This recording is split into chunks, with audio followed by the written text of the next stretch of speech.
কোশ্চেনটা খুব ভালোভাবে কী করা লাগবে, পড়া লাগবে, ঠিক আছে? তো ভালোভাবে একটু পড়ো। এখানে কি বলছে যে তোমার গৌণকুণ্ডলীর বিভব শক্তি কত সেটা আমাদেরকে নির্ণয় করতে হবে। বেশ ভালো কথা। কী দেওয়া আছে সেটা আমাদের আগে জানতে হবে। তো মুখ্যকুণ্ডলীর যে পাক সংখ্যা আগে সংখ্যায় দিত, এখন এক্স আকারে দিছে, চলক দিছে, সমস্যা নাই। এবং গৌণকুণ্ডলীর পাক সংখ্যা x/7 চলক দিছে, কোনো সমস্যা নেই। আমাদের শুধু দেওয়া থাকলেই হলো। ট্রান্সফরমারের মুখ্যকুণ্ডলীতে 1001 ভোল্ট প্রয়োগ করা হলো। আচ্ছা, গৌণকুণ্ডলীর বিভব নির্ণয় করো। ভালো। এনপি কত, মানে প্রাইমারি যে তোমার কুণ্ডলী, ঠিক আছে, সেখানে তোমার পাক সংখ্যা কত, এক্সটি। এবং গৌণকুণ্ডলীর পাক সংখ্যা কয়টা, x/7টি। যেটা দেওয়া আছে আমরা সেটাই লিখলাম, কারণ সূত্র মোতাবেক যেটা হবে সেটাই আমরা ব্যবহার করব, সমস্যা নেই। ট্রান্সফরমারের মুখ্যকুণ্ডলীতে 1001 ভোল্ট কী দেওয়া আছে বলো তো, বিভব পার্থক্য। আচ্ছা, তো আমাদেরকে বের করতে হবে কি গৌণকুণ্ডলীর যে বিভব পার্থক্য। এর আগে ভাই আমরা করছি না? হ্যাঁ ভাই, আমরা কিন্তু করছি ইএস, ঠিক আছে, এটা আমাদের নির্ণয় করতে হবে। তো আগের যে স্বাভাবিক নিয়ম, সেই নিয়ম কিন্তু এটা করা যাবে না, কারণ এটা একটু অন সিস্টেমে করতে হবে। কোন সিস্টেমে করতে হবে দেখো, এই যে সূত্রটা, এই যে দাগটা দিলাম কেন, কারণ এখানে লিখবে যে আমরা জানি, আমি লিখলাম না কারণ আমি তো বলবোই সেজন্য।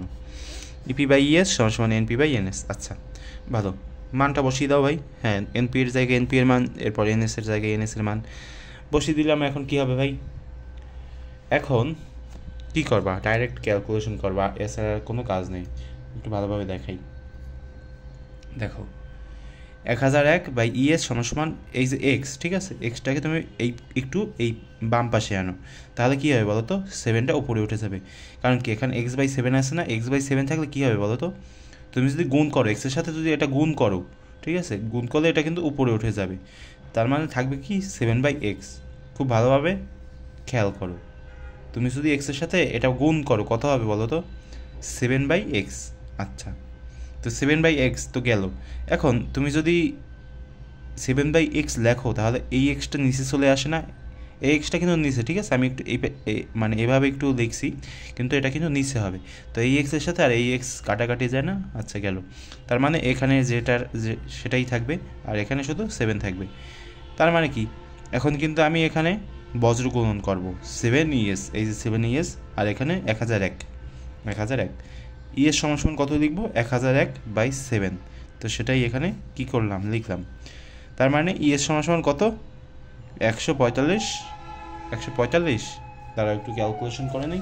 আচ্ছা যেটাই হোক, সেটাই হচ্ছে আমার উত্তর। আর এর যে এককটা, মানে গৌণকুণ্ডলীর যে বিভব নির্ণয়ের যে একক, সেটা কি ভোল্ট, ঠিক আছে, এটা সবসময় খেয়াল রাখবা। দেখো 1001 ভাগ কত, 7, এখানে হবে তোমার 143, ঠিক আছে, 145 না 143 হবে।